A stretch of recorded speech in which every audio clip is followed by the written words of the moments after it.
విశాఖపట్నం జిల్లాలో గంజాయి స్మగ్లింగ్ చేయడంలో పుష్పానే మించిపోయారు. సబ్బవరం పోలీసులకు చిక్కిన వీళ్ళ తెలివితేటలకు పోలీసులే షాక్ అయ్యారు. ఏ విధంగా గంజాయి స్మగ్లింగ్ చేస్తున్నారో వివరిస్తున్న సబ్బవరం పోలీసులు సిఐ రమణ ఆధ్వర్యంలో కేసు నమోదు చేశారు. ఎంటీగా కనపడుతుంది. ఎంటీ లారీ ఏజెన్సీ నుంచి వస్తూ మాకు పట్టుబడడం జరిగింది. దానిలో భాగంగా సబ్బవరం పోలీసులు పట్టుకున్న లారీలో క్యాబన్లు గతగ్గా కొత్త తరహా క్యాబన్లు 2 రకాలే. ఇది ఎప్పుడు రెగ్యులర్గా ఉండే ఒక క్యాబను, ఇది సీక్రెట్ డ్రైవర్ బ్యాక్ సీట్ ఉండే క్యాబను.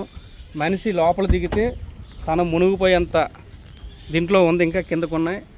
అదేవిధంగా ఇంకోటి డ్రైవర్ హెడ్ పైన సెపరేట్ సీక్రెట్ క్యాబిన్ ఒకటి ఉంది. ఆ క్యాబిన్లో లోపల కూడా గంజాయి. మరిన్ని అప్డేట్స్ కోసం మా ఛానల్ని సబ్స్క్రైబ్ చేయండి.